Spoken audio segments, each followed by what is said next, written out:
Hey, kia ora koutou whānau. Welcome back to another edition of Big Hero News. Kia ora, Chewy, sir. How are you? Kia ora, Pats. I am doing all right.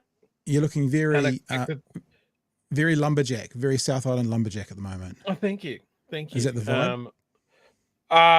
Let's go with it. I'm a lumberjack and I'm okay. Great Can't song. see my bottom half the rest of the song. So great song. You know. Yeah, good to see you. Been well. Nice. I got back up to the rugby field today and took the dog for a swim. Still very waterlogged in Dunedin, but it was fine. How about yourself? I had an unexpected day off today. Not a great reason for it, but I'm covering one of my workmates the shift on Saturday because he's had something crop up. But yeah, had a lovely sleep in. It was fucking cold, so I appreciated it. So tonight, whānau, we are going to, I'm quite keen to have a chat. It's more of a chat, bit of a chatty chat night tonight rather than heaps of video and that. And so hopefully you'll jump in because I'm quite keen to have a chatty chat about what's happening in America at the moment because, and we'll keep our powder dry here, Chewy. Don't push back on me here. If you agree or disagree, hold your tongue. I think Kamala is going to be running for president. And there's good reason for it and there's bad reason for it. But I think it's the most likely inevitability as we sit here today. And I'll tell you why later on. Also, we want to we will play some news items about UK's going to the polls. UK's going to the polls. The polls are actually, I think, open now. And so within about 12 hours, we'll probably know all the details as to what's happening in the UK. Want to open up Discord later on tonight. We're going to aim to have time for that. So Kiwi Skirt, if you're in the chat there, you can check up the Discord chat a few times. And if you want to get in early, you can always get in there and get into the waiting room. And we will have, I like this, I don't think so, Pat. You wait, Nicole. You wait to my reasoning. It's pretty sound. It's pretty sound. And a big part of it, Chewy, has to do with money. I'll feed you. I'll feed you later. So yeah, we'll open up Discord, and remember, I'd be keen to hear from you when we talk about the American election thing, what you guys think. But also, there was people last night after we had the president of NZEI on who were quite keen. There was a few people who messaged us quite keen to talk about what's happening in education at the moment. So we will open it up. We will give you a crack, and we will we'll have a bit of a chat about things. Now, very quickly as well. We'll say this tonight. I guess we might as well say this tonight.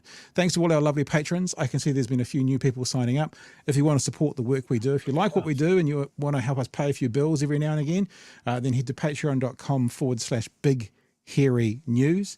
There's benefits and meetups and stuff that come with some of those. And it's a way that if you feel like you want to kind of chuck in the price of a cup of coffee a month or more, you're more than welcome to. The other thing, Chewy, and you know this, but the whānau doesn't, Monday night, Chewy and I have been invited to go and speak at the NZEI conference in Invercargill. Well, be on a panel. Be on a panel doesn't sound quite as important as speak at, so we'll go with be on a panel. And when we do that, our objective here on the show will be a pre-recorded show where we haven't figured that out yet, have a chat with Lucy Lawless about the documentary that she's made, Never Look Away, by a documentary of a death-defying photojournalist Margaret Moth. I've just finished watching the documentary and holy crap, that woman, freaking amazing. So Monday night's show will be, hopefully, unless technology hurts us, an interview, a conversation with Lucy Lawless about her documentary on photojournalist Margaret Moth. So that will be fun there as well. I am stoked to see that film because really I remember reading about Margaret Moth probably in my late teens, and just her life story is really one of those things where you go, surely not. Really? Yeah. Holy fuck. Yeah. Like every story is just so out the gate. It's hard to believe that it's a real person's life. All right, I'll give you one thing. I know Toe's waiting for us, but I'll give you one thing. Because this, you guys know me. There you go. Here's my pages of notes for the Margaret Moth conversation. This was said by a BBC cameraman. If you don't film, things carry on. If you do film, things can change. Can carry on, but they can change. And they were talking about what's happening in the 90s between Hezbollah in the Middle East and the IDF. And watching that in the film, you're like, oh, is this footage that's been shot yesterday? Things haven't really changed so much. But anyway, we'll get into that in more detail on Monday night, hoping, fingers crossed. And other than that, let's have a chat tonight. All right, let's welcome to the show a very special guest who we teased last night. Not teased, we didn't tease him. We teased that someone was coming up. It's To Henare. To, kia ora, and welcome to the show. Peace, brother. Peace. Peace be with you, my son. Hey, it's lovely to have you on. Thank you so much for joining us. It's one of these instances where we were talking on Twitter, and you shared that you were kind of enjoying what we were doing. And I thought that was really interesting because where you have come from politically, now you're a minister when you were in New Zealand First. Were you a minister when you were in National as well, or just an MP at that stage? Just second time round, I was just I was a bum.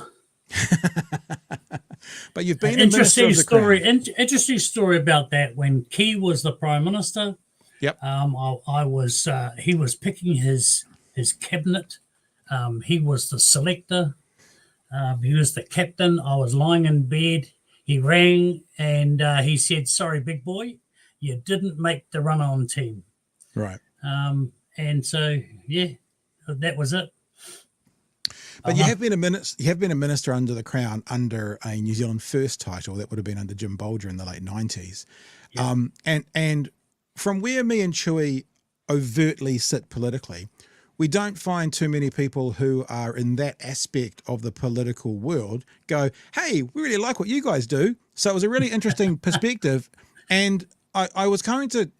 I don't want to make this sound like, hey, tell us how great we are. It's not that, but it's like, I'm wondering if you can tell us what you see in this current government, National, New Zealand First in particular, but Acton there as well. And is it an instance that we are consistently being told that this is not your father's national party or your grandfather's national party, or have you just matured and come to the light side over the last 15 years, To? Oh, bro, I mean, I think everybody grows up and doesn't really have an epiphany, but you sort yourself out. Right. Like when I went in, I was, how old was I? I was 33. I came from internal affairs as a community development worker. I mean, I was on 20K a year before tax. I had four kids, one on the way. And then I struck it rich. I became an MP and I got $66,000 a year. And I thought I'd fucking won lotto. And obviously, what was the first thing I did? I went and spent it. But bro, even the National Party and New Zealand First was different back then. Yeah. You know, it was centre of the road. It was driving down the motorway squarely and fairly in the middle. You know, so you could go left or you could go right, but not too far right and not too far left. Okay. And that was the whole makeup of New Zealand First.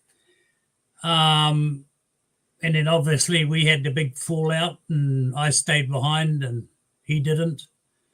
And now we've got him back for about the 500th time. The guy just doesn't give up. He just doesn't give up. He's a vampire, I think. He's never going to move on. What do you see as a former National Party MP, New Zealand First Minister, when you look at the current incumbent government? Oh, bro, there were people in my circle. So that's I was a Nat MP, list MP for 9 years. Yeah, there were people there then that would have loved to do what they are doing now. Okay, but they couldn't. And it was because it wasn't the time. Obviously now it's the time. I mean, shit, half the world's going stupid right. Yeah. I mean, it's not just us.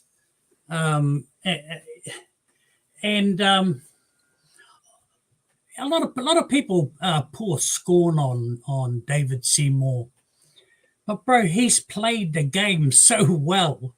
That's why he's there. Yeah. You know, he took his time. I mean, I hate them. I hate his politics. I don't hate him, but I hate his politics. But mate, you got to pat him on the back and say, Jesus, you've done so well. And my opinion is that it's going to go it's all going to go tits up once Winston finishes being the deputy prime minister. So because I don't think Winston, when he's been a part of a coalition, has ever seen a term out. I could be wrong, but I'm pretty sure that's the case. And so you're saying this is the same old, same old? Oh yeah, bro. It's and you're right. He's never seen a full term out in a coalition because there's always something that he uses as the excuse, like. The excuse when we were there was the Wellington Airport shares. Well, fuck, we won that. But he got so pissed off, hated Shipley's guts, and that was it. We were in cabinet, and he got up and walked out, and I thought to myself, oh, the old man's gone for a smoke.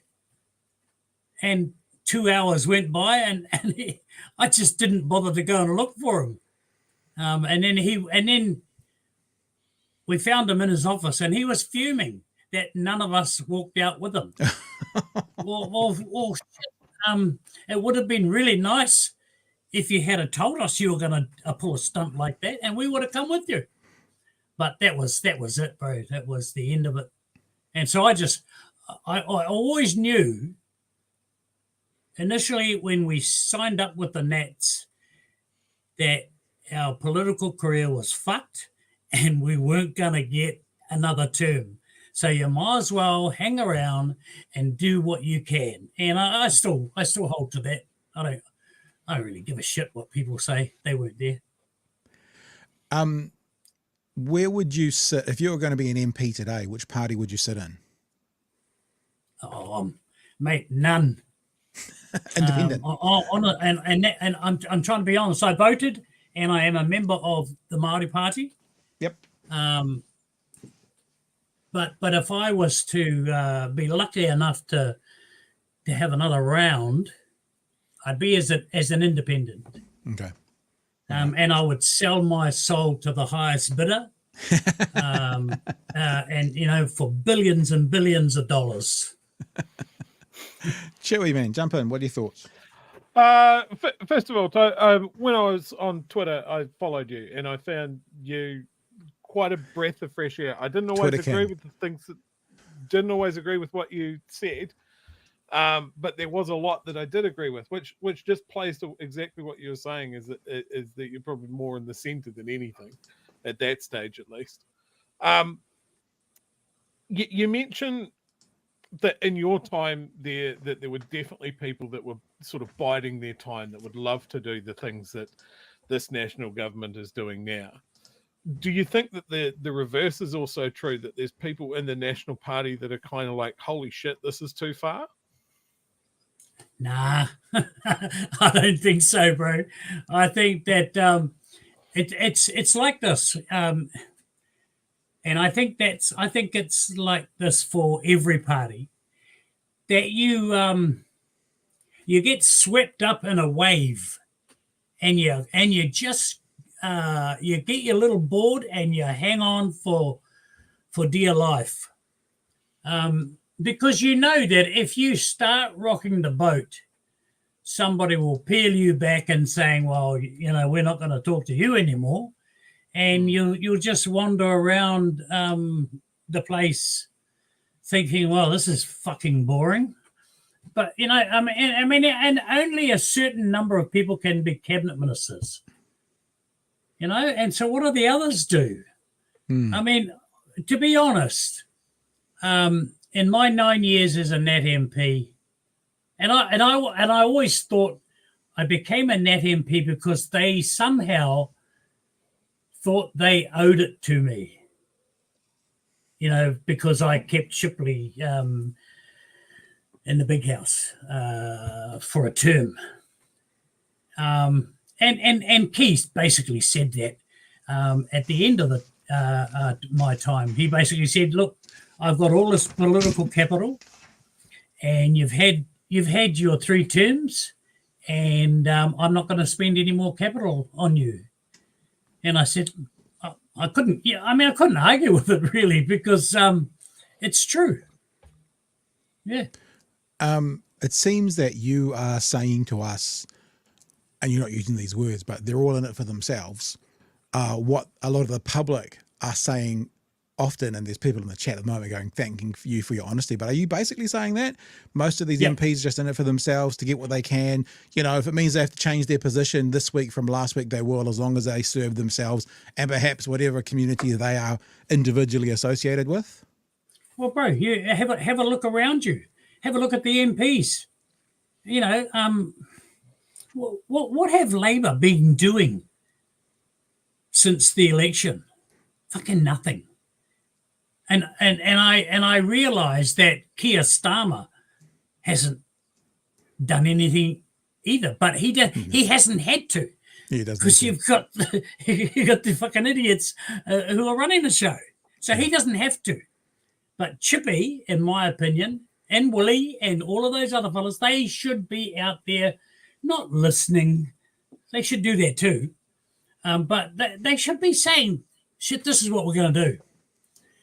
We're seriously considering a capital gains tax or a wealth tax. Well, it doesn't matter what it is, but they need to give the public, because, you know, here's the problem, that if they don't, votes will go all over the place. Some will stay national, some will stay New Zealand First, ACT, Greens, whoever and wherever. And you cannot win in the last year of a term. I just don't think you can, unless you've got Jacinda Ardern. Yeah. We actually said that to Barbara Edmonds a couple of weeks ago, actually. We said that Labor's job you should be in election mode now for the next time around. And we had Chippy as well, and actually said to him, CGT, the capital gains tax, was that a mistake? And he went, yeah, probably. Well, everything's back on the table. So I think on some level they're doing what you're suggesting, but maybe not as overtly as maybe one would want them to. I mean, you're right, because we want to see them in front of cameras. We want to see them speaking to the public, not just having these conversations in the back room. They will. They will get in front of the cameras and of the public. But Jesus, how many times have we heard everything's back on the table? Well, what is back on the table? Yeah. You know, it's the same old shit that you tried to pawn off in the election, and you lost. I mean, I like Chippy personally. I always got on well with him, and I actually think he's clever. But has he ever had a job outside of Parliament? No, he's not. No, he hasn't. You know, and I'm afraid. I wish we had somebody like Norman Kirk, who was a railwayman, or actually somebody like Sonia Davies. You know, real people that can argue a good point, that can, you know who I liked was Bolger, because he actually turned into a nice person. Right. I hated him when I was younger, when he was Minister of, I think it was Minister of Labour. You know, the Employment Contracts Act and all that sort of shit. I was at the union then. And I hated him. And then, I was working with him, and I actually found out that he was all right. Still a Tory, but hey. I think the person Bolger's one of those interesting ones where after he comes out, he kind of has this revelation moment of like, oh yeah, a lot of what I did was crap. And we see that a lot from Nats. Chester Burrows on the show before he passed, talking about the gang patch stuff and just saying, hey, look, it's a great bumper sticker policy. It gets votes, but it's bad policy. It's not going to work. It's not going to. Bro, I tell you what would be a real cool side hustle. Is like if you were able to have, like Velcro gang patches. Yeah. You could put them on and then take them off. And then I go one further than that. So that there's another gang patch underneath. So every time the police grab one, there's just another one. And they're like, oh no. Right. Here's something from my past. All right. No. Yeah. Well, yeah, it is. When you're a minister, you can get a rental. Mm-hmm. And so I picked up this XR6 Falcon, and it was a red one. And so I drove up north, and all the brothers were saying, "Oh shit, what are you driving that for? It's supposed to be blue." And I said, "Yeah, but that's the only one that the rental car had." And then Bill English saw me, and he said, "What are you driving a red one for?" I said, "Because they didn't have any blue ones, and up here it's sort of red and blue." But he was talking about National and Labour. My brothers and sisters were talking about the Black Power and the mongrel mob. and that's the New Zealand we live in. Yeah. Yeah. Do you think that like you talk about people who are kind of the people, Norman Kirk, that kind of person. What about Kieran McAnulty? He seems to be one of those guys. Yeah, he's clever, and I quite like listening to him. And I don't really know him because he came in, I think, after I'd buggered off. But somebody like that, eh? Yeah. Somebody that's got charisma, that can tell it like it is, that gets angry. Mm-hmm. Christ, I think sometimes politicians are too kind. Yeah. Mind you, if you're not kind enough, then they think you're an angry person and you've got mental health issues and shit like that.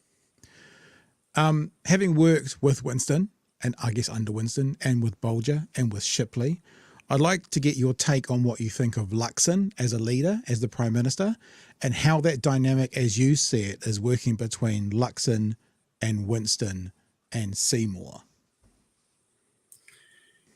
I met Luxon face to face and had a little bit of a yarn with him at Waitangi.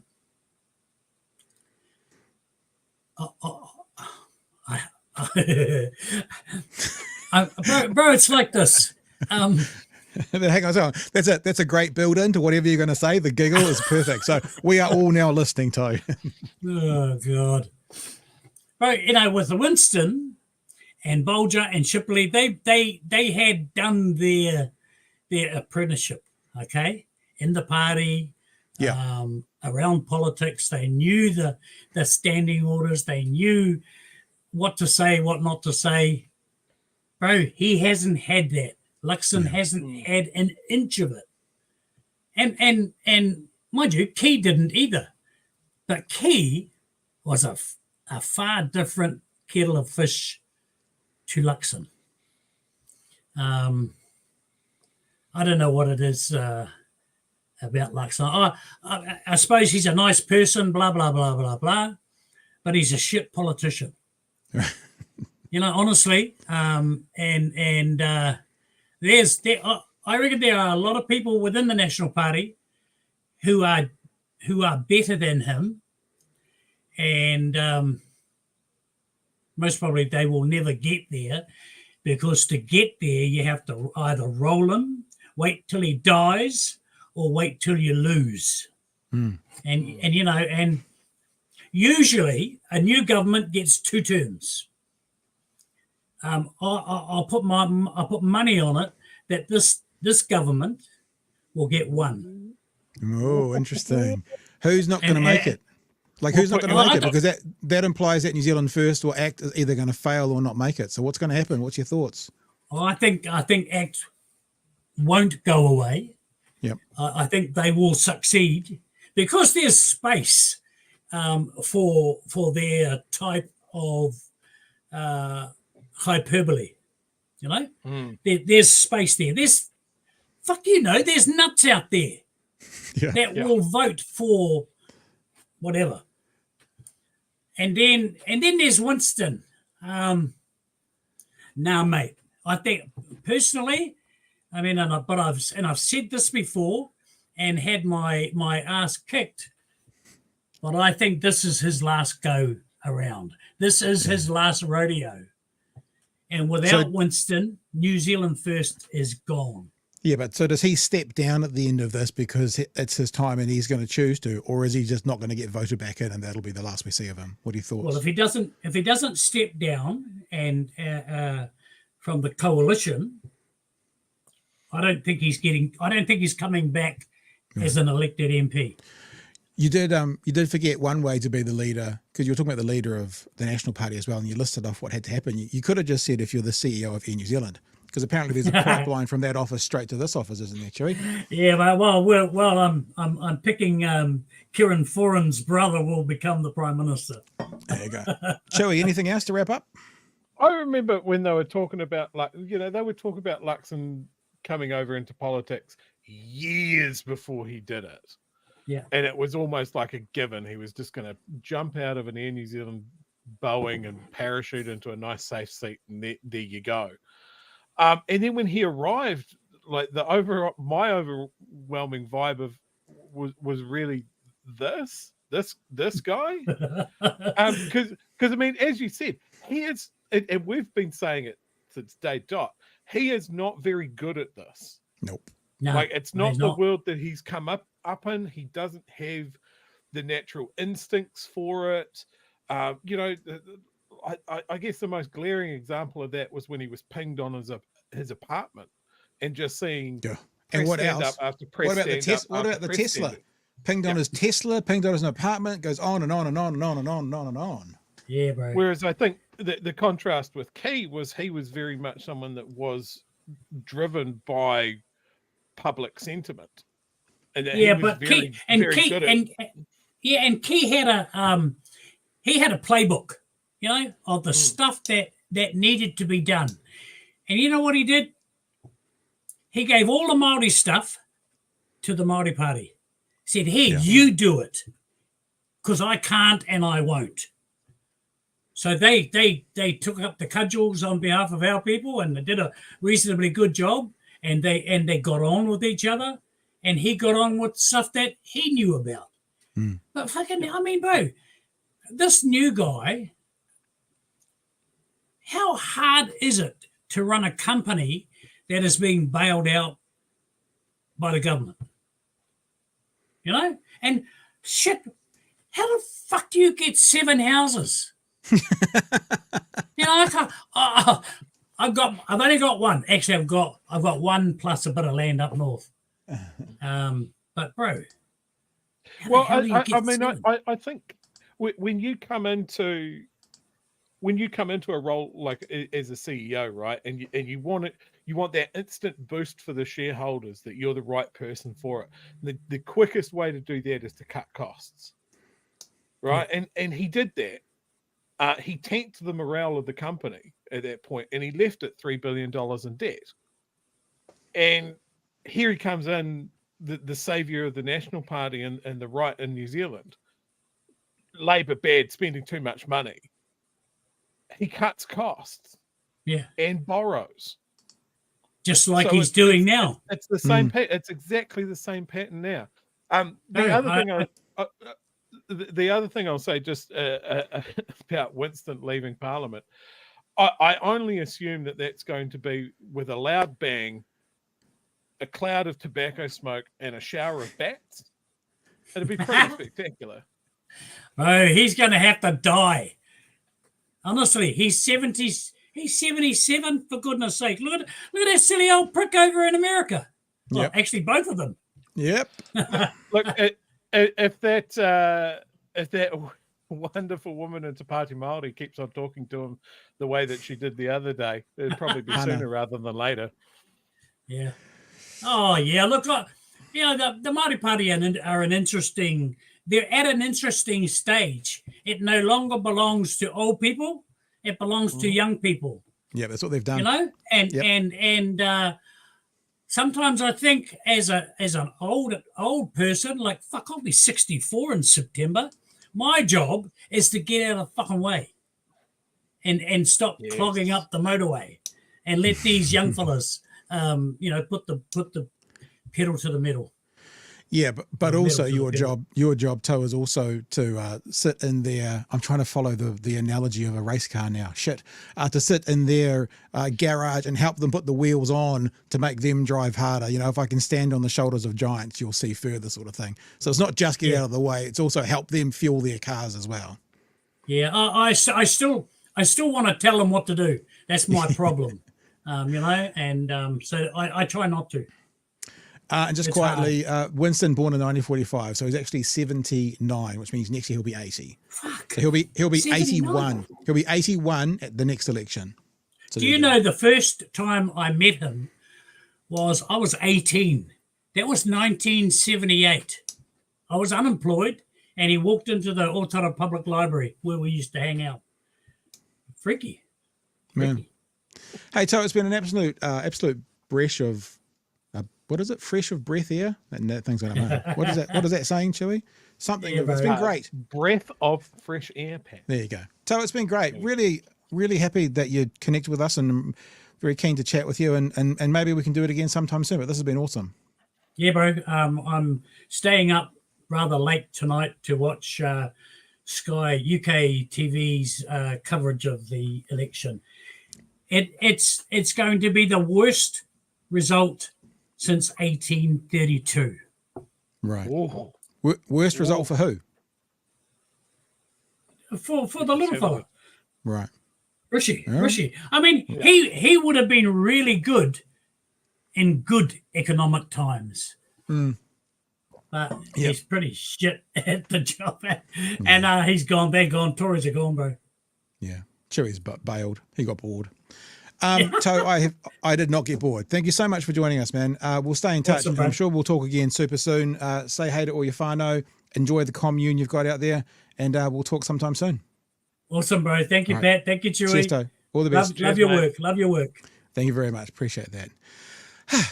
I just told To you got bored with us, and so I think you have offended him, Chewy, by leaving so quickly. So, yeah, what an absolute champ. I think it's that sort of perspective that. God, it's valuable, isn't it? Someone that's been there, done that, and can actually talk on the characters that he's interacted with, and doesn't have to serve anything other than I'll say what I fucking want to say. Mate, people who are watching their backs and going, I don't want to, I don't want to make this person. I can't upset that person, and just not play those games. It's great. Yeah, it was very cool. Let's have a look at some of the chats that have been coming in. The most important one so far is from Ruru. We have to, apparently, shout ourselves a fat bastard's pie while we're in Invercargill. So I'm assuming they're $6 each, Chewy, but maybe so. Maybe so. All right. Put that down on the calendar to make sure we do. Thank you for your super chat. Tawhiri says, Labour had Luxon as their business advisor and a national chief of staff as their advisor. Is that right? And that's why they followed TPU and they reversed CGT. Interesting. I haven't heard of that. We'll do a bit of research on that one. Junk Rig Sailor says, thank you for your super chat. Two things strike me about Luxon. He thinks New Zealand is just an extension of Air New Zealand. Yeah. Where he was CEO, and his distinct lack of empathy. I think part of the thing with John Key is, I remember John Key telling a story about walking around the houses in Helensville. And he goes, I walked up to a house and I knocked on the front door, and the person opened the door and they went, you're that millionaire, eh? And he said, yep. He didn't use these words, but the person at the door went, you can fuck off. And he went to the next door and he went, and the person said, you're that millionaire, eh? And he went, yep. And he goes, well, we should talk about how to get better on the economy. So it was like he never really sold it as it's good or bad. It just was. And people found it good or bad. I feel like Luxon's always got this mask. And what I'm telling you is,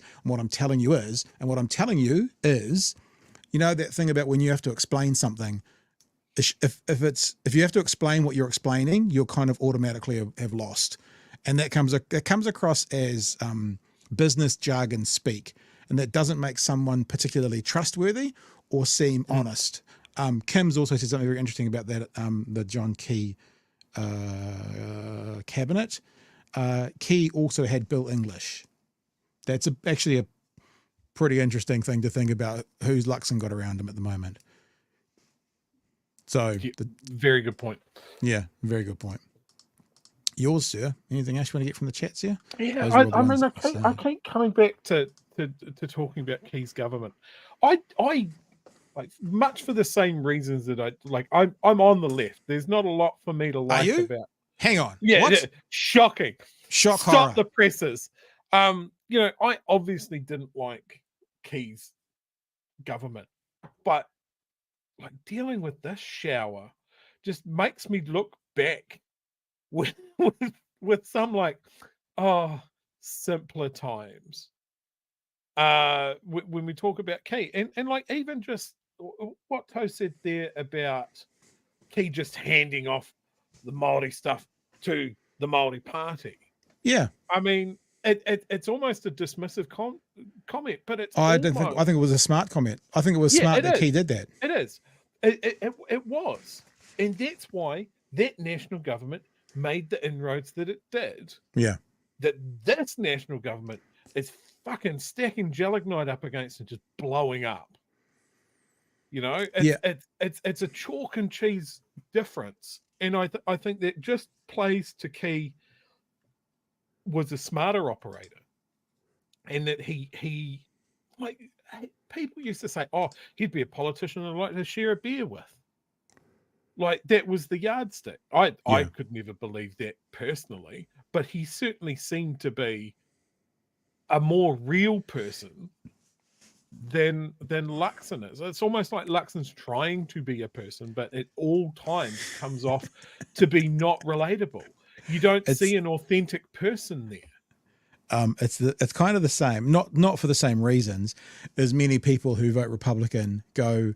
Oh, sorry, other way around. Many people who are on the left in America look back to fonder times when George W. Bush was president, compared to the dumpster fire that's on lovable. Now. Bumble his words, George W. Bush. I mean, obviously invaded absolutely a war criminal who invaded a completely unrelated country on false pretenses. But simpler times. Let me just say again, I haven't put it in the chat, but I'm sure somebody will. What am I doing? Oh gosh, there's been an update to Discord. It's always scary when there's an update to Discord. I need to join the voice. That one there, I think it is, isn't it? There I am. We're not going to do this right now, but just giving you a heads up, if you want to come and have a chat with us in Discord, you're welcome to jump on board. You can see that there's already some people down there in the waiting room. That's where you need to go. Bottom left-hand corner, jump into the waiting room.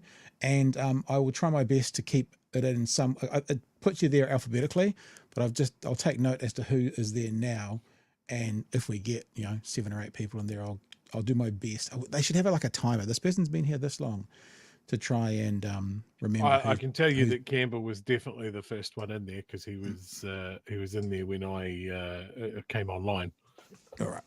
Well, I'll jot those names down. Memorizing Mega Memory. Do you remember Mega Memory? That big 6'7" guy with the massive hands of Mega Memory. Yeah. Anyway. Before we go off, the other thought that I didn't have a chance to mention before, talking about Labor and how they're positioning themselves and whether they should be on the campaign trail fucking now. I did see an article last week that said basically Labor are putting their ducks in a row to start that next year. Yeah. Look, I don't know how I feel about that. Like if it's coming up with a fucking bulletproof plan over the next couple of months, getting everybody's input and that sort of thing, it could be a good thing. But they've got to hit the ground hard when they're ready. Well, we noticed it last year at the election. It felt like Labor started a lot later than National, and that's because Labor were running the country. Yeah. So in other words, the opposition, whoever they are, have this extra time frame where they don't have to worry about, they have to worry about staying involved with the running of the country because they need to be there to oppose and point things out, but they can also put more time into just advertising themselves because they don't get tied into the nuts and bolts of running the country like the incumbents do. So yeah, I mean, we said it to Barbara Edmonds, she's kind of a little bit, Chewy's put the heater on as well. I don't know if you noticed this, and I'm not trying to say we were right, but when I said that to Barbara Edmonds, there was a bit of a smirk there, and I'm going like, I wonder if this is their plan, to basically get into it and run a 2-year election kind of advertisement for themselves and just start it off. I mean, I would hope, like as Toe said, what have Labour been doing since the election?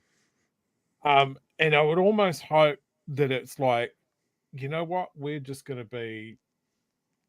keep things bubbling along. We'll keep it reasonably chill. We'll push back where we can. We'll let National get comfortable and overextended.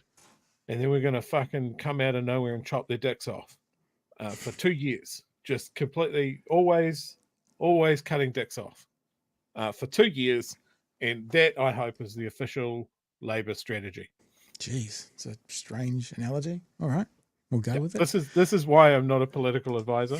I'm not running anybody's campaign. What you need to do is get in front of the cameras and cut their dicks off. Is that right? Yep. That's the absolutely strategy? Like metaphorically speaking. Oh, sorry. Always dick cutting. My mistake. Let's have a look at what's happening in the UK at the moment. Well, what's happening as of kind of 3 hours ago. It is election day. Polling stations have just opened in the UK as the nation chooses its next Prime Minister. Around 46 million people are eligible to vote, and polls indicate they're set to deliver a landslide win for the opposition.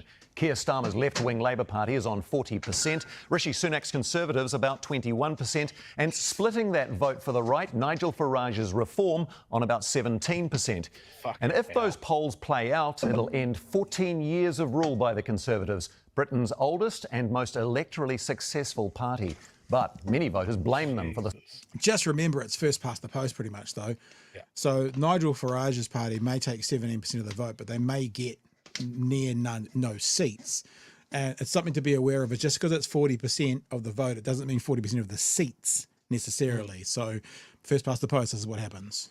A soaring cost of living, a crumbling health service, and unkept promises on immigration. Our Europe correspondent May Heron joins us now live from London. May, tell us where you are and what we can expect overnight. Good evening. Yes, well, polls have just opened here less than half an hour ago, and we're in Keir Starmer's patch. He's expected here really soon, and for Labour, they're expecting a big victory. Polls have them winning the biggest majority of any party since... It's good to see that you know that if the sound was off, you'd know that it was a left-wing party because someone there does have purple hair. Just because that's like you have to. It's now left-wing law. Isn't that true, Chewy? It's law amongst the left. I really want to push back on that comment because it's mean, but it's only mean. No, I'm not being mean. No, I'm not being mean. The blue-haired lefty is mean, but it's also true. Well, I'm not using it in a mean context. I'm just going literally on the left. There's always someone with blue or purple hair. It's not no piss take. It's actually an observation, and there's the one for this photo. 1832, and for many people, it's a done deal. A Labour landslide. Rishi Sunak, he's going to be out. I think Labour are going to get a majority, but a lot of the not so popular parties are going to do quite well. Why do you think that so many people are eager for this change?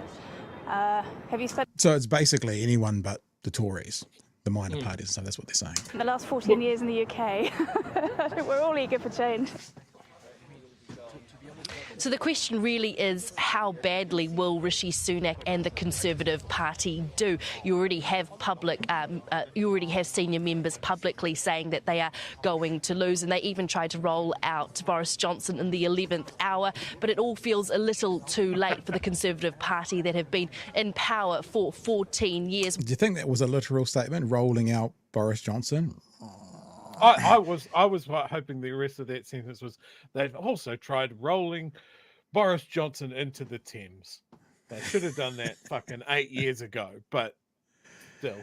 There you go. Never What's too a late. formidable party, potentially on the brink of collapse. Of course, the vote being somewhat split on the right by the rise of Nigel Farage and the Reform Party. How will that affect Britain? Yeah, well, it depends on how well Nigel Farage will do. I mean, you'll remember him as being the face of pro-Brexit, anti-EU, anti-immigration. I don't recognise him without milkshake all over his face. wants to do things like prioritise British people in areas like social housing, sending immigrants to the back of the queue. He wants to be a dominant voice in UK politics. So even if Labour do win... Did you hear him do his Eminem rap last the other day? Just a little bit like Marine Look Le who's Pen's back. right party has done in France. Tēnā koe, mate. Thank you very much. Yeah. So, yeah, that's pretty terrifying about Nigel Farage. Yeah, whatever you may choose to call them. The fact that 17% polling for like, this is a man that delivered Brexit, something that has failed completely and utterly in every fucking metric that he said it was going to improve. It's going to be great for British business. It's going to reignite the pride in England. It's all bullshit. It's all jingoistic shit that was just dressed up of like, we want to send the darkies home. And there's 17% of his country after that are going, yeah, he's got my vote. Just absolute ham-faced people voting for that man. Like, every why would you vote for him? Like, if you had come from Mars today and you were shown the pictures of those three people, you'd go, that guy's an idiot. He just looks the part. Just on his face, he's just got such a punchable face. Look, so that means if you were casting a movie and you needed an idiot and those were the three profiles, you go, that one. He's the one that looks like a goofball. Like we need to cast a role in this movie where someone just steps on rakes for half an hour. I would cast Nigel Farage. Yeah, like the Tories are fucked. Because they've done an absolute shit show of running that country to the point where people are so fucking angry and sick of it. But also they have the Reform Party spoiling them for the people that are just like, well, I'm not going to vote for any. They've got to be on the right, and I do hate a lot of people. Yeah. So I'm going to vote for Reform, and then you've got what are they? The Liberal Democrats. Yep, Lib Dems. Yeah, Lib Dems. They've always been a weird sort of party that is kind of somewhat of a safe protest vote, that sort of thing. But I think the thing to stress here is Labour are not winning on their own merits. Keir Starmer is not going out there and winning hearts and minds. It is more, we hate these guys. They've done a bad job. Somebody else's turn, please, now. But dude, isn't that kind of every election? I remember I used to have this conversation on Talkback all the time. People would phone up and say, look, I was there through the Labour 9 years. It's time for a change. It's time for a change. It's time for a change. That would be exactly what happened here. Yeah. Well, not quite. People will fall into some things disingenuously by grifters and liars. But the thing that people don't realise, that it's time for a change. You know how things have equals and opposites? Is the equal and opposite to better the devil you know. They have the same value, time for a change and better the devil you know. But it seems in politics, it comes out time for a change. And you're right. I wonder how many, I don't know. I haven't seen any research. There might be some out there. How many elections and what percentage of people are voting against a party rather than voting for a party? I mean, I wouldn't be surprised if it was 50-50. It might even be more. Who knows? I mean, to borrow a phrase from the Juice media over in Australia, this is a choice between the shit party and the shit light party. You know, Labor aren't waving the red banner and going and charging for workers' rights and all of that sort of stuff. They are still very much a light Tory party at this stage. And Keir Starmer is an amorphous grey blob in a rough human shape. He's not a personality. He doesn't have a position unless someone tells him he has a position. Yeah. You know, he's someone that has been essentially the last man standing at the Labour Party. Yeah. Another way to look at it could be this one. I see this the other day. South Parks. 2000, that's 20 years ago, bro. 20 years ago. Yeah. People can obviously figure this out. But Simple times. There was a choice in the election for a mascot for the school between a giant douche and a turd sandwich, and a very clever script that should probably have won all sorts of awards about when you vote in an election, You're voting between a giant douche and a turd sandwich. Sometimes, not always, but it seems that's possibly the situation in the UK and America. Sometimes it's voting for the leopards eating face party, and you like that idea because the faces that the leopards are eating are the people that you don't like. And then the leopard eating face party gets in, and then you find out the leopards are actually eating everybody's face. Yikes. But listen, I just evoked the idea of the American election. So let's get to this. I promised I'd feed you and talk about why the likely scenario is Kamala Harris. I know saying it one way is supposed to be racially insensitive. I just don't know how to pronounce it properly. Kamala Harris, I normally go with. Hopefully that's correct. Because there's been some noises that Joe Biden is going to stand his ground. Now, when I say stand his ground, swaying to and fro and maybe needing someone to help him stay vertical whilst he's standing his ground, metaphorically speaking.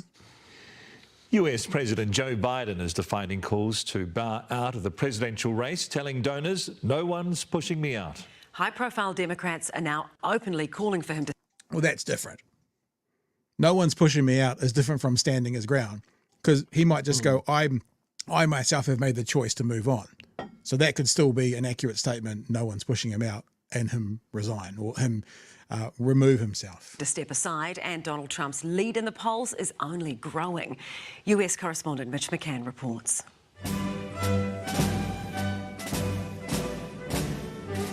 As all hail to the chief rang through the halls of the White House, the chief himself continued his duties amid growing calls to give them up. I had a bad night, and the fact of the matter is that, I screwed up. I made a mistake. That's 90 minutes on stage. Look at what I've done in 3.5 years. Joe? That's a fair statement. Doesn't mean it helps for this next election, but that's a fair statement. His legacy should not be that debate. Biden told campaign staff on a call, let me say this as clearly as I possibly can and as simply and straightforward as I can. I am running. No one's pushing me out. I'm not leaving. It's the story that won't go away, 6 days after Joe Biden's debate performance from hell. We have 1,000 trillionaires in America. I mean, billionaires. We have to do with,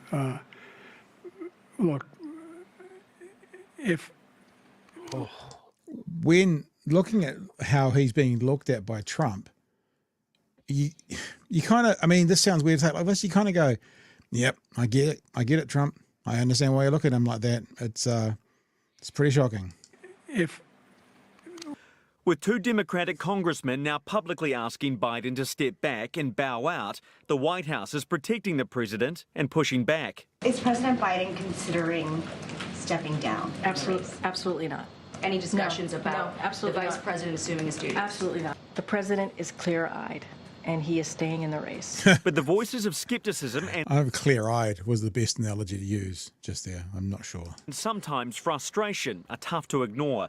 Democrat Nancy Pelosi, a powerful ally, was hardly reassuring on cable TV. Also, is this old an as shit. episode or is this a condition? And if political pressure wasn't changing Biden's mind, neither is money, it seems. See, the problem with what they're trying to say, Pelosi there is saying, well, is this just a one-off or is it a condition? It actually doesn't matter because the voting public sees it as a condition. You know, you fuckers should know this by now that, what is reality? How it appears is the reality. Perception is reality. And the perception is now, whether it was a one-off, which I don't think, but if it was, or whether it's a condition, it doesn't matter. Perception now is definite that the White House has been hiding dementia from the public and how bad Joe Biden has it. That's the perception. So all this, was it a one-off? It doesn't matter because the public aren't going to listen to Nancy Pelosi and go, yeah, that person with a vested interest said it was a one-off. Chink, chink, chink, Joe Biden's my man. It's not going to happen. So it's irrelevant. It's an irrelevant point. Democratic mega donor Ari Emanuel has suggested donors are considering not putting their money to the campaign. He gave us a bunch of malarkey, and I'm really pissed. Right. And we all should be really pissed. Right. Today, the president assembled powerful Democratic governors to the Oval Office to shore up support. And luckily for him, that's what he got. President Joe Biden is in it to win it. And all of us said we pledged our support to him because the stakes could not be higher. But his polling numbers are getting lower by the day. He's now 6 percentage points below Trump. Over the weekend, Biden is expected to return to the campaign trail and undergo a high-profile TV interview. As the New York governor put it, the stakes really couldn't be higher. Mitch McCann. And there are some people thinking that during that high-profile TV conversation, he may withdraw in that. Let me just say this again, Free Soul. If you listen to what I was saying carefully, it doesn't matter whether he's got dementia or not. It doesn't matter whether it was an episode or not. And I'm sorry, but not even I'm going to give you the grace, Joe Biden, of blaming jet lag. He was overseas 11 days before the event, and they're talking about jet lag. If that was truly and honestly jet lag that you as the president were suffering 11 days after you got back on American soil, then that just speaks again that you don't have the capacity, the physicality to be president. So if it was jet lag, you shouldn't be president. And if it wasn't jet lag, it was something else that you're lying about. So I'm not even saying that, Fresh. I'm not even saying if he's got dementia or not. I'm saying it doesn't matter anymore because that's the narrative and perception is reality. Chewy. I'd almost go further than that on the whole. It doesn't matter at this point. It doesn't matter at this point. We are watching a train head towards a bridge that is out over a raging river, and there isn't a signal to throw or another track to put the train on, and we can't stop the train, can't swap out another engine. It is too late. Well, it's not too late to swap out another engine. Oh, I think it is, because the only option you've got is Kamala Harris, someone who has been MIA for pretty much this entire presidency, who polls really, really badly and got zero support from the Democratic Party. She's currently polling better than Joe Biden by quite a long way. Jesus, well, that's a turnaround. So shall I give it to you now? Shall I give you the breakdown? Yep, sure. So one of the main driving factors and look, if you guys want to get on Discord afterward, me and Chewy have had this 3 or 4 minute chat. We'll go speak to some people. There's quite a few people in there. Look, I'll be frank. I don't know if we'll get to all of you, but we'll do it for no longer than 10:30. And if we have like 10 2-minute calls, easy. If we have 3 6-minute calls, then that's on you guys. One of the big issues is the war chest that these nominees have built. There's $92 million in the war chest. Right, within law around election law, that $92 million cannot be used by any other candidates other than Joe Biden or Kamala Harris. They're the only 2 people who are allowed to use that war chest legally. Now, what it can do is it can be given to PACs, various PACs, and they can use it, but then there'd be no money for a Pete Buttigieg. They'd have to start fundraising again for a Pete Buttigieg or someone else to come in and be the nominee. So I think my money is on, mostly listening to conversations going on all over the place, that he will step aside. And my money, primarily for that reason, Chewy, the only person with free access, legal access to that $92 million is Kamala Harris, means she will be the nominee. Now, bear with me. Think about it this way, right? First woman president. What works for her? Well, what works for her is this election is going to be somewhat a referendum on abortion. And you've got a female at the top of the ticket, then arguing with Donald Trump, who brought in and happily owns bringing in the idea of cancelling Roe v. Wade because of his elections. That's a pretty strong starting point. It's a pretty strong starting point to have a female be able to argue abortion rights in a year where abortion rights are under threat and people voting know it's under threat. She's also a minority. She's black. So you tick that box as well. What's happened in the past? Like Hillary Clinton, there was misogyny with Hillary Clinton and she suffered from it, right? So she felt negative effects from the misogyny. People voted against her. Misogyny was behind some people. However, what happened with Barack Obama is that it brought out sort of the racist underbelly of New Zealand, and that kind of, sounds weird, but worked for him. In other words, people are like, oh God, that's awfully racist. We're definitely going to give our support to Obama. We're not going to be in that camp. So people were happy to be misogynist against Hillary Clinton, but they didn't want to be associated with the racists against Obama. So that worked for him. Now, Pete Buttigieg, for example, is gay, yeah? So the question would be, would the homophobia work against Pete Buttigieg or work for him? Would people go, oh, I don't want to be a part of that group and the homophobia, and so they'd vote for him more, or would they go, oh, I'm homophobic. They wouldn't say that. So I'm not going to vote for him. I think that she would get in the year when, let me also say this. I don't think she's the best candidate. Let me just make that clear. I'm not making a case for her like she's my choice. I'm just saying what I think will happen. I think in a year when abortion is highly on the voting slab, a female running for president, there could be an angle there that no one else has. I think it's been shown that the racism and stuff that'll come out from the right, people want to walk away from, and that might drive towards her like it drove towards Obama. And that if it is with her, she has a better chance than Joe Biden. She may not have a better chance than some other candidates, but she does have a better chance than Joe Biden. I hereby endeth my court case. That's what you say. I don't necessarily disagree with that. However, when you are running a president as old as Biden, what should have been happening is Kamala should have been as visible as possible, as much as she could, looking presidential at every fucking turn, because your president is old as shit. He could stub his toe and die, and you're the president. I think if that had been happening, I'd be much more willing to say, yes, you're right. Because there would be much more of that spin up of like, oh shit, yes, our country is racist and sexist, and I'm definitely going to vote because I don't want to be lumped in with those guys. Also, throwing her against Trump would be amazing because she is good in a debate. Yeah. And I think Trump's innate racism and sexism would just short circuit his syphilis-infected coke brain during a debate. But again, they have lost that opportunity. I don't think they are going to have this Jacinda moment where they swap out a candidate in the last minute. Their system's not built for it. Well, that's not true. That's not true, because what used to happen is they would wait till the convention and there would be rounds of voting and they would literally pick the person at the end of the convention. So they could do it that way. It hasn't been convention over the last, 10, 20, 30, 40 years, but that used to be the way they did it. And I think you're not wrong, Chewy, about saying she hasn't been high profile enough and she should be out there more. But equal and opposite of that is she hasn't been out there in front of the cameras giving fodder to the opposition to drag her down like Joe Biden has been.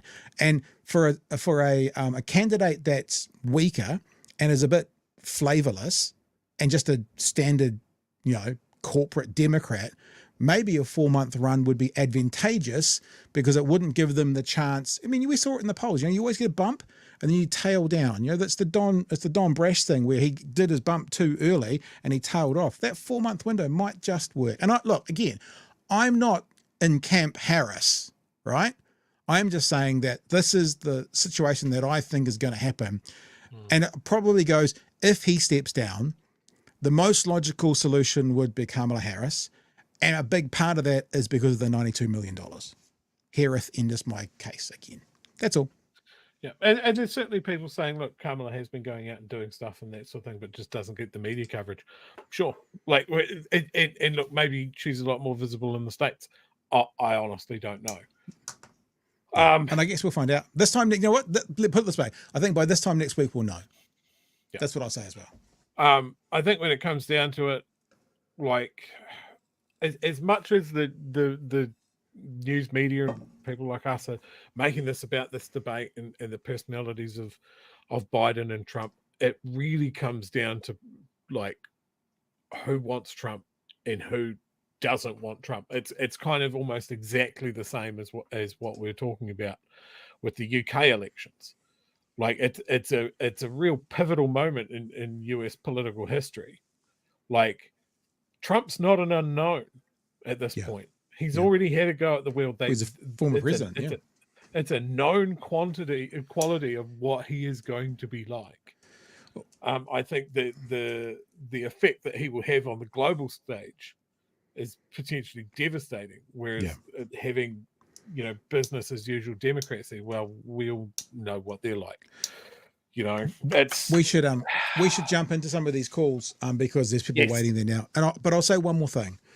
I think it's right that the debate night should not end up being Joe Biden's legacy. But if he doesn't step aside, and because of that, there's a massive win to Trump, that will be his legacy. People around him should be advising him, what do you want your legacy to be? If you get in the way and lose this, then your legacy will be dog shit for the next 30 years. Like people talk about how the DNC screwed over Bernie Sanders in 2016. You know, Debbie Wasserman Schultz, you say her name still and you think about that exact moment. Say Joe Biden in 20 years from now, this will be the moment if you don't step aside and then lose. That's it. All right. Oh, pardon me.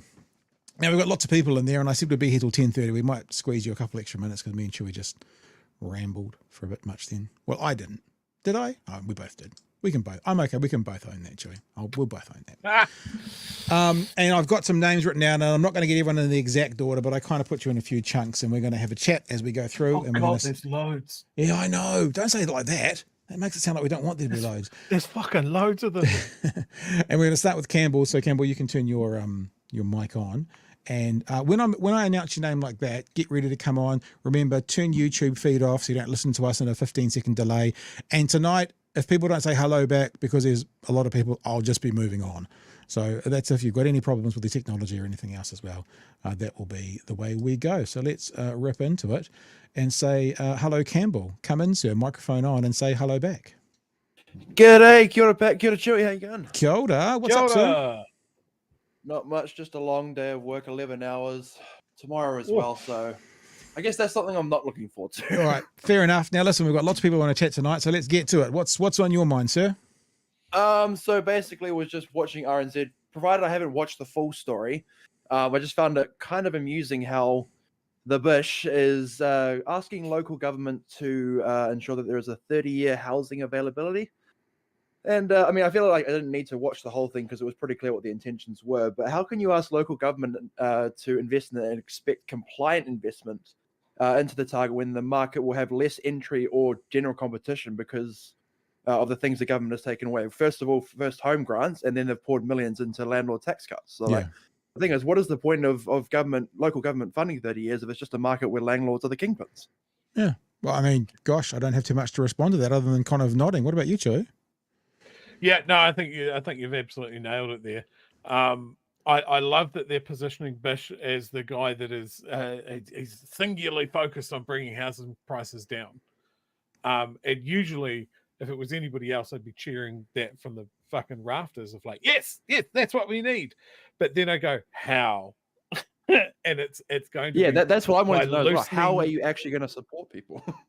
It is going to be by loosening regulations, and we're going to end up with leaky buildings 2.0. Yeah. All right, Campbell. Quick ones tonight. Thank you, sir. Appreciate your thoughts there. Who did I write down second? I think Frosty was second. So let's go have a chat with Frosty now. Hello, Frosty. Come in, sir. Turn your mic on. Say hello. Kia ora, Tato. Kia ora, Tato. What's up? Not bad. Not much. How are you guys doing? Yeah, pretty good. Chewy's camera's just crapped out again, but you know, we expect that every night. It's got to happen at least once. Oh, he's gone altogether. Lovely. So it's just me and you, Frosty. What do you want to talk about? Oh, I was just going to say how I just completely disagree that Biden's going to be replaced. Okay. I don't see it's a possibility at all. Mm-hmm. Who's going to replace him? Kamala Harris? Do the public know Kamala Harris? Like, not the people who are politically like watch politics. I mean, just the general public. Do they know who Kamala Harris is? Yeah, no. I mean, yes, they do. And even if they don't, they will get to know. I mean, it's like Google. We didn't know Google was a word for a search engine before they branded it Google. You know, it became what it was. Right, but how long did that take in order for Google to look, no, I don't disagree with you. Remember what I said was, I think he should step aside. I think my money's on he will step aside. But if he does, because I don't know, I can't tell the future.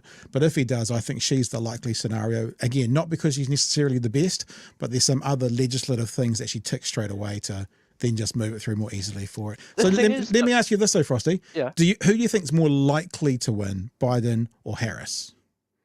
I think Biden, because he's a known. Wait, Biden or Harris or Biden or Trump? No. I'm asking for the Democrats. Who's more likely to beat Trump, Biden or Harris? There was a long pause there for a second, so I was wondering if you were quite sure what you're going to say. I think Biden, because the public are familiar with Biden. They know who he is. He's been a former president. In America, it's been pretty consistent that if you are a former president or you're a person who's known to the public, you have to do pretty well, right? I mean, that's why Trump got elected in 2016, is because people were like, oh, I know you. You're this person. Then you're a celebrity TV. It's also how Reagan got elected as well, if you remember that. But with Clinton, she's got that stigma of Bill it won't be Clinton. Clinton. Yeah, it won't be Clinton. Yeah, but the thing is, Hillary Clinton and Barack Obama also endorsed Biden. They said, you know what? We want Biden to stay on. There are rumblings that there's been some phone calls from Obama saying the opposite, and there are leaks coming out of the White House at the moment, left, right, and centre, including some internal polling. That means the Democrat internal polling, which is showing this to be a real serious case if Biden goes. Look, neither of us know.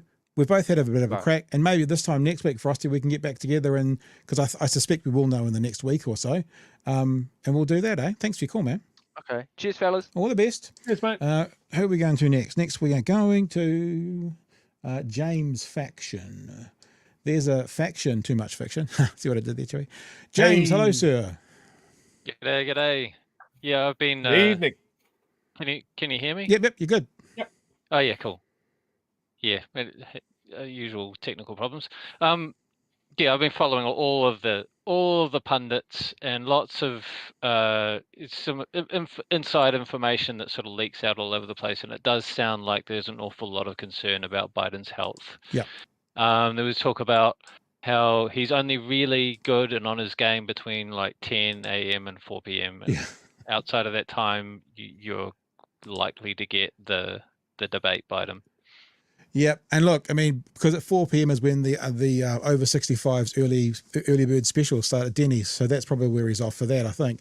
Look, if I could choose someone, I'd probably choose Buttigieg. That would probably be the person that I would choose as the number one. I think he'd be a really interesting and dynamic look, but I don't think it will be him if Biden does step aside.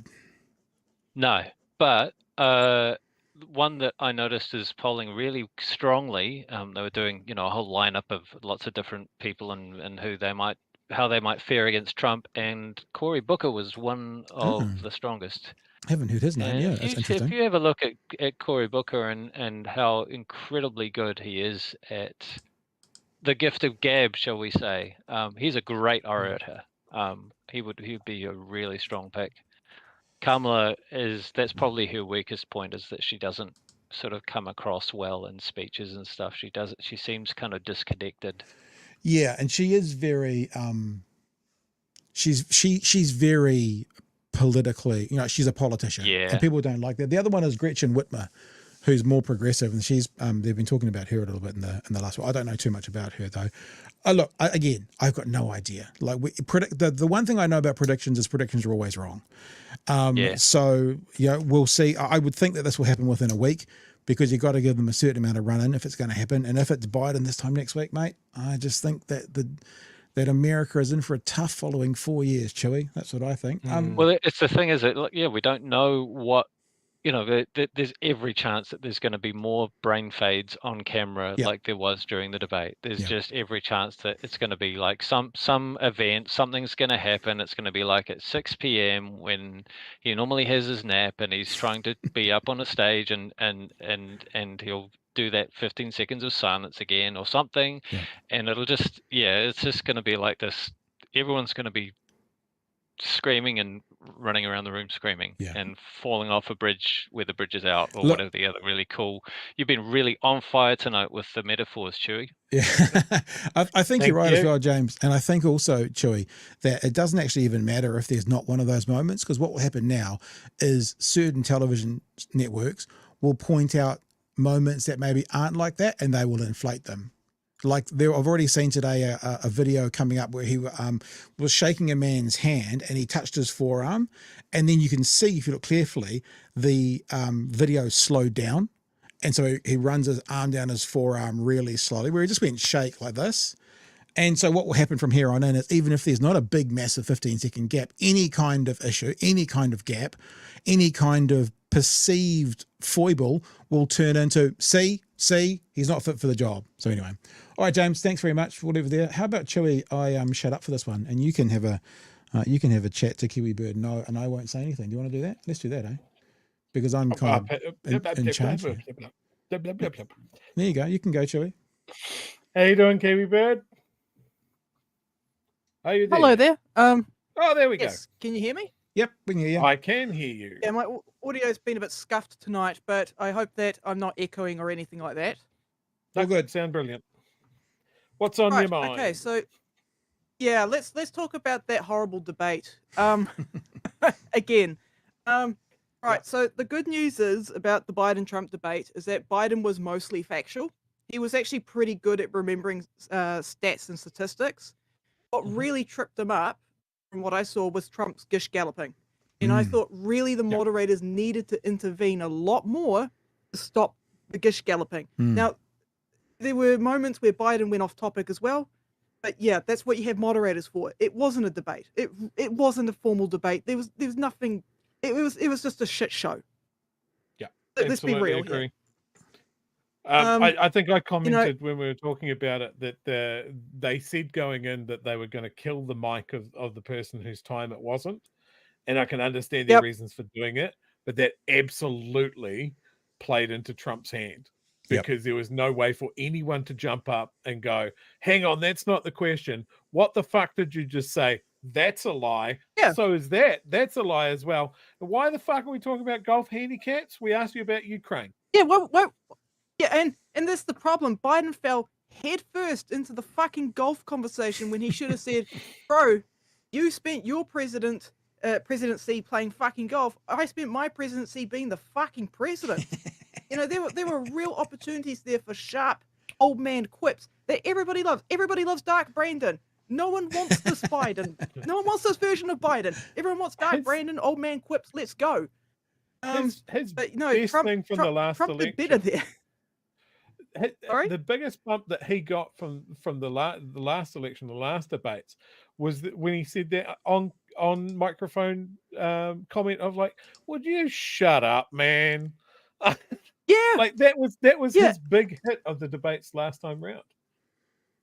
And funnily enough, because going back, I'm going to talk about what Poe said about Jacinda being too nice.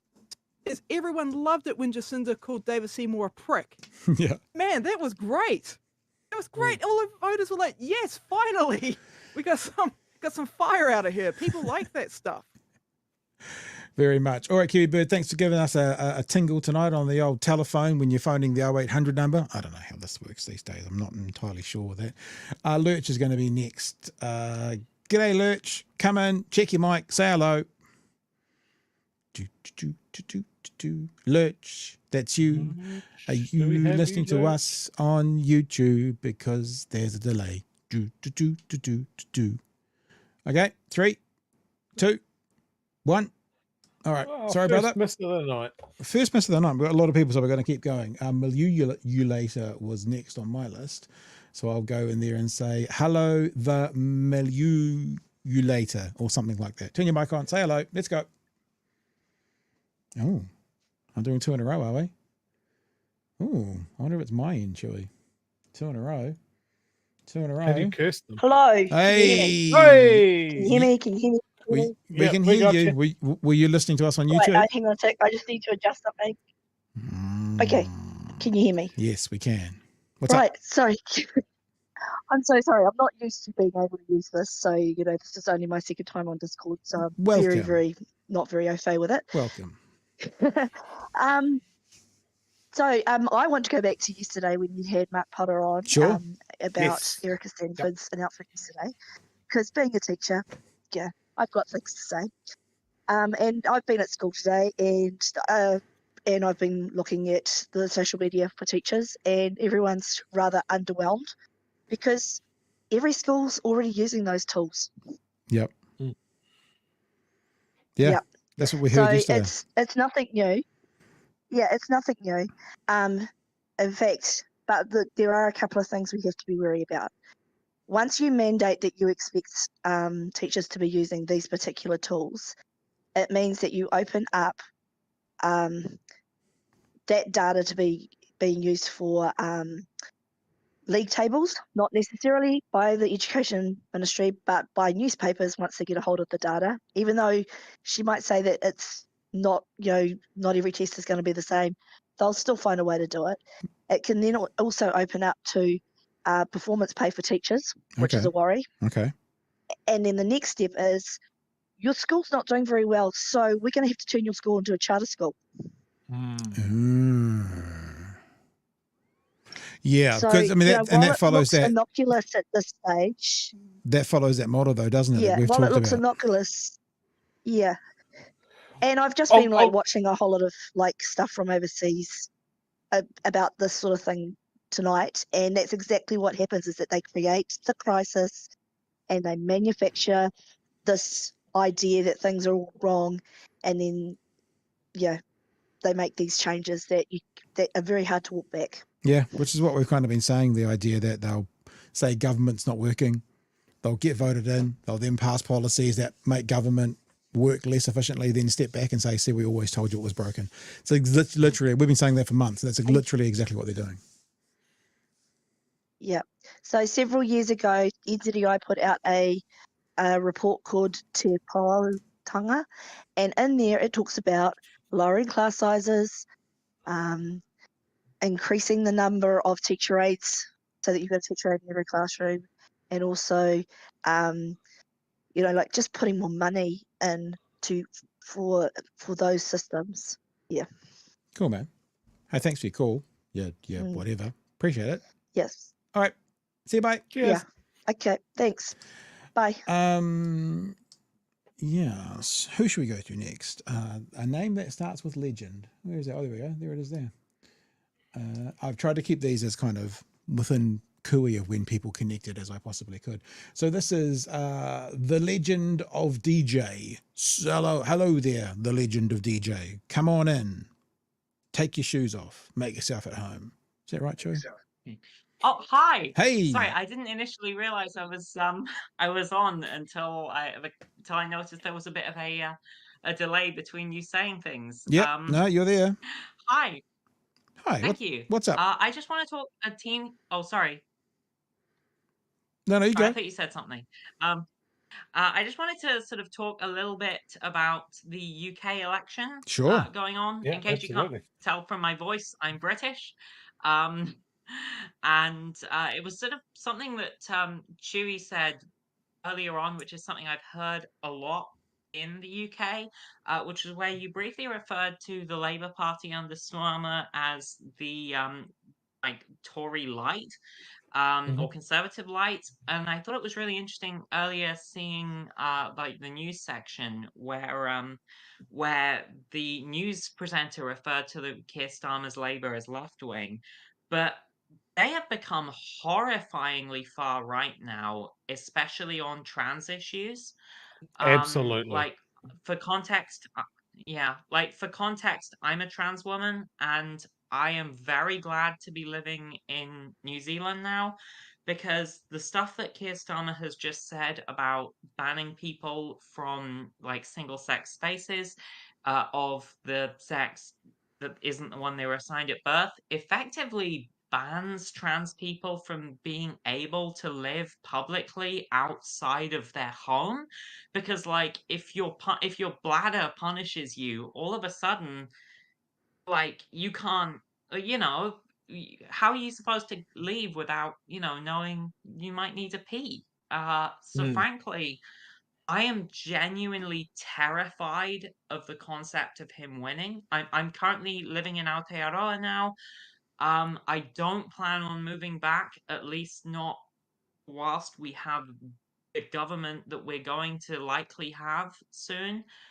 But I personally think that they are just as bad as the Tories on a huge number of issues, but especially that, and they might be even worse than them because of the stuff they're planning. Yeah, 100% agree. There's a reason that the UK is referred to as Turf Island these days, and it is just because it's not just the right wing gravitating towards these policies, that the anti-trans movement there has been a lot more successful at dividing the queer community against trans people. And that's one of the things that I'm endlessly glad of here, that it's just been pushed back against so solidly across the queer community here. Yeah, well, something that really freaked me out in the UK was, and the Green Party did something very based recently in kicking out a whole bunch of candidates who were transphobic, but they also did a thing where they deselected Sophie Molly as a candidate. She was running to be a Green Party MP in Aberdeen, somewhere in Aberdeen in Scotland, and basically she was subjected to a horrific transphobic harassment campaign on Twitter, just for being trans. And then they found some like old tweets of her calling J.K. Rowling a cow, and they like sent this to the Green Party HQ and were like, this isn't acceptable language for a MP to say, and they deselected her. And like, I don't know. I mean, for the record, I voted Green. I've been trying and failing to discourage people from voting Labour because I just and it's been really disheartening. Well, it's very sad to hear your story. We wish you all the best, and we're glad you found home here in Aotearoa, New Zealand, and we look forward to keeping you. Yeah, I mean, this is my first time finding your podcast. You have Plan a Walk to thank for me finding you guys. I'm definitely gonna watch more of you. I've really enjoyed today. Cool, appreciate it. Fantastic. Thanks for giving us a tingle in. All the best, eh? Thanks. Hope you have a really nice rest of your night. You too. Ironically, literally, Plan a Walk is up next, but I was going to share something before we did that. I don't know if it's funny or not. I don't think it's funny because it's more serious than funny. But did you hear the story today, Chewy, about transgender runner Nikki Hitz? No, I haven't heard the story. So this story came out today. What this has done beautifully is it's highlighted two things. The bigots who will believe anything and just throw it out there as gospel, and people who don't do their research on stories. So this story came out today. Transgender runner Nikki Hitz is headed to the Paris Olympics, right? Now, Nikki Hitz labels themselves as transgender, but Nikki Hitz was born female. So right. Nikki Hitz was born female, is competing against females, chooses to use the title transgender because I guess and fluid goes between male and female presenting, right? So you've got someone who, when competing, female, born female, like all the other females in the race. Yeah. So as it says there, non-binary is probably closer, right? Well, I mean, that's how it's been labeled. And so then, of course, you get various piles of melted pancake batter saying things like, this is insane. Transgender American athlete Nikki Hitz qualifies for 2024 Paris Olympics. To which that's from noted journalist and deep researcher Sean Plumkett. Yeah, and even David Farrer, of all people, came on and says, why? I think I guess it was probably Nikki Hitz is biologically female. So like the same as everyone else in the race, but it doesn't matter. And there's plenty of, I don't want to, sort of show you too many other revolting ones. But there are plenty of comments in this just talking about testing for, testosterone and that kind of stuff, born female. So what it's done, beautifully is expose the stupidity of bigots, right, who will just grasp anything and say this is gospel, and the stupidity of people who don't do their research like that. I mean, I saw the story and the first thing I did was when I had a look and found it all out, got informed before I made any comment. Other people who we've seen this week don't know why they're interviewing people and get the interview confused. They don't tend to be so good on the old research, as we're saying. Okay, let's go and have a chat with Plan a Walk. Dun, dun, dun, dun, dun, dun, dun. Plan a Walk, good evening to you. Ahoy hoy, how's it going? Ahoy. Very well, thank you. How you doing? I'm doing okay. Yeah. Yeah, I had two things that I want to talk about. One is a sort of 20-second preview of something that I'm working on, if you want to hear that. Yeah, go. Okay. I've got my guitar right here, so it's just a sort of idea that I have for the theme, but I'm not going to do any lyrics with it. Okay. So I want to get your opinion. So it's...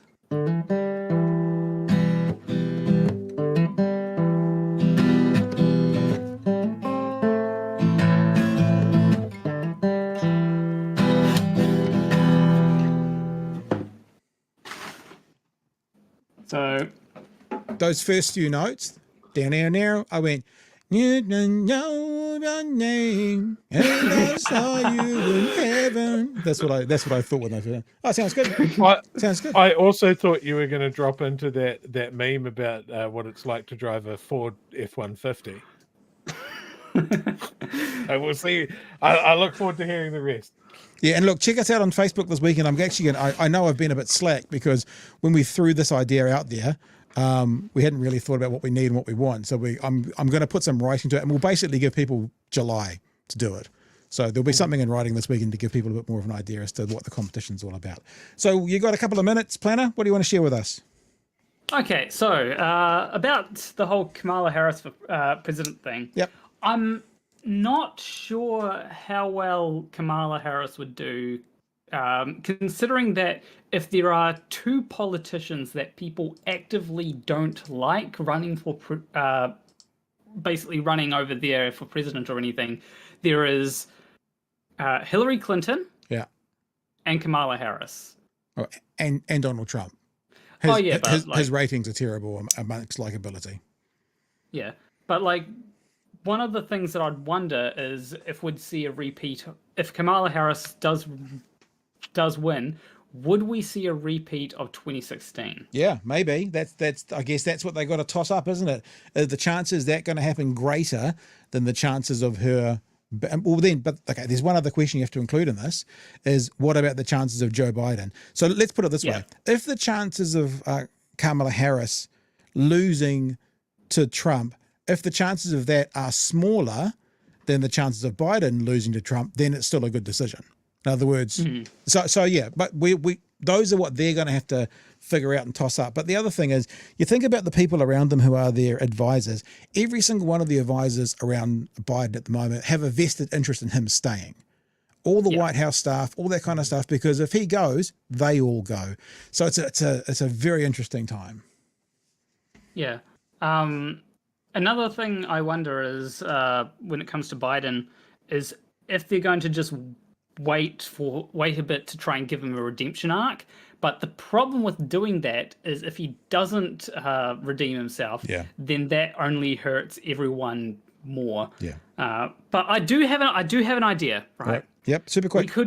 We could keep the spirit of the election. You know how we've got to have two old people going at it for president. So we get rid of Joe Biden. Yep. And we bring in Bernie Sanders. I wish that had happened 4 or 8 years Bernie Sanders off the top rope. Yeah, no, he would have been the perfect choice both 8 years ago primarily, but even 4 years ago. So, and he was screwed over twice by the DNC. We need to leave it there, Planner, because we are going to try and get to everybody and maybe just have 60 seconds each because it is time for us to wrap. After Planner, I didn't have anyone else, so I'm just going to go through in order that I'm looking at you right now, and we'll go to Badger Man. And say, g'day, Badger Man, you're on. Let's go. Kia ora, Koto. How you boys doing? Yeah, good, man. What's up? Good.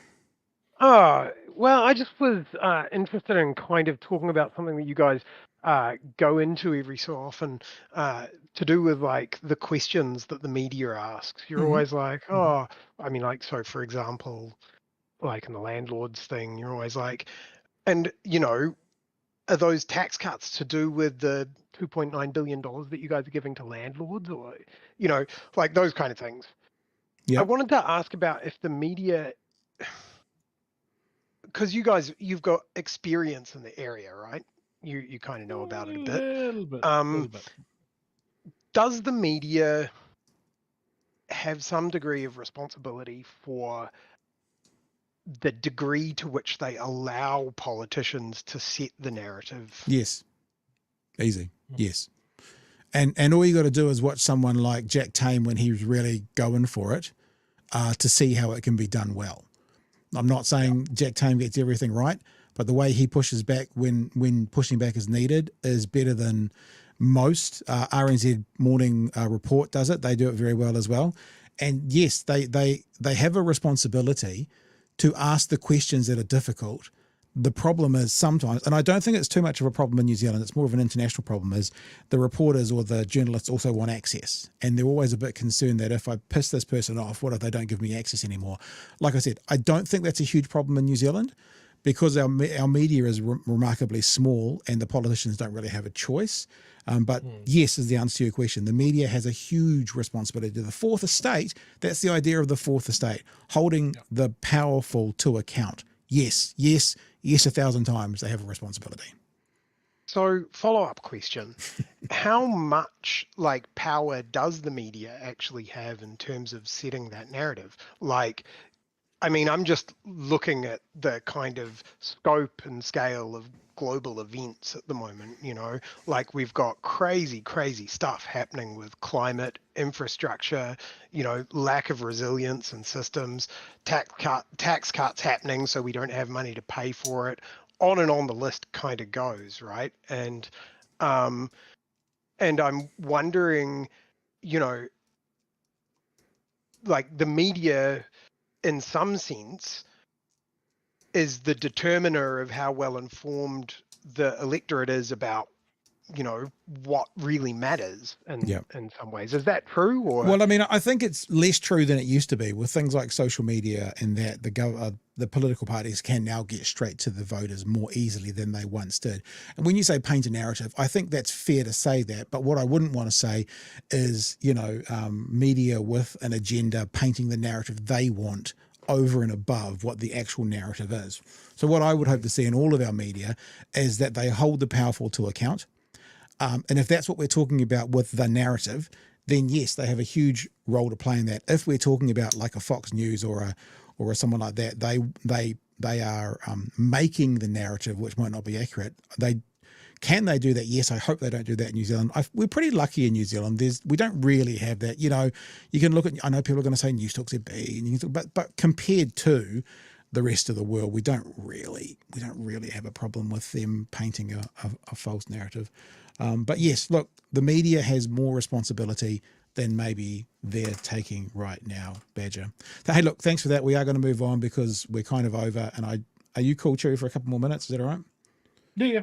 All right. So let's just go, because we've got some chats to do as well. Let's just go to no, Robert Ding Dong. Robert Ding Dong, you've got 60 seconds to say whatever you want. Go, sir, or madam, as the case may be. Well, it's a sir, and I'm just going to talk about the what people say about Starmer. Okay, you're very, very distant. We can hardly hear you, but you're welcome to share your thoughts. Can you hear me now? We can hear you. We'll give you 60 seconds. Go for it. Perfect. So my thing is just with Starmer, because the UK media is so right-wing, because they are conservative shills, basically, that they have, that's any way Starmer can get elected is he has to go to that centre ground, because the UK general election is you can only win if you get the centre. Right. And Starmer, I can see he's got the centre ground, but there's also, like you saw Jeremy Corbyn, left wing, he got the worst Labour result in history. But Starmer came back going into the centre, he's going to get the biggest majority ever. Yep. So what you're saying is he's playing the game. He's saying what needs to be said to get elected. Basically. And my theory is once he gets into power, he'll be more radical. Well, it's an interesting thought. We're going to leave it there because, like I said, we're running over. I just means we've been going for a long time. I guess time will tell, because I think in probably 24 hours from now, he will be the Prime Minister. Thanks for your call. Lucky last for tonight. Just a quickie with Sam. Sam, hello there. Good evening. How's Dunedin going? It's fabulous, thank you. It's warm, it's tropical, it's wonderful. What's up?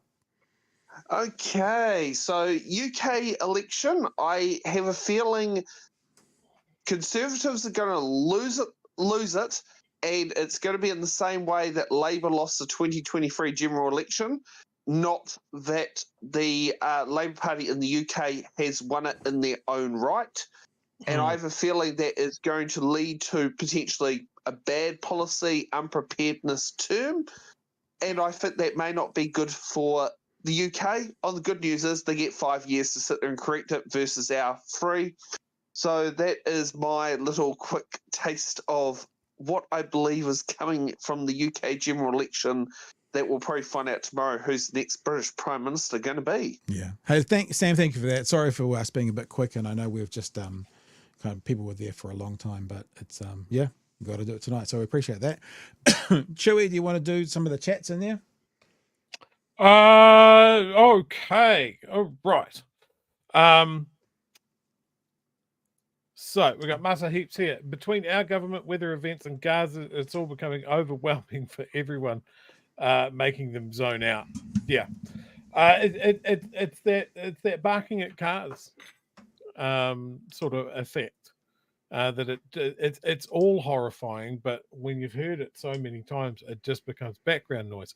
It doesn't change how scary it is or how existential it all is. It just becomes normal, like a frog boiling. Yeah, because that's normal. That's the allergy. That's the analogy. Anna Houston, always lurking in the background, watching you guys makes me feel sane. Well, thank you. Thanks for the super chat. But also, apologies.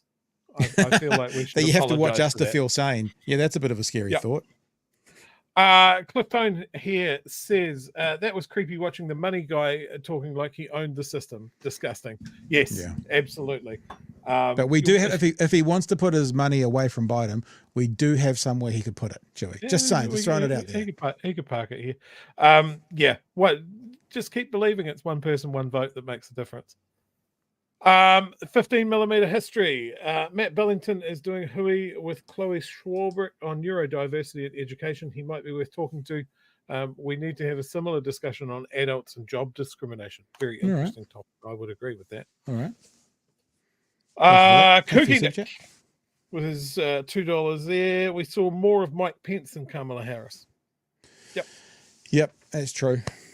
Again, I've said this 3 times. I'm not saying she's the best choice. I'm just saying mostly because of that $92 million, she's the likely scenario.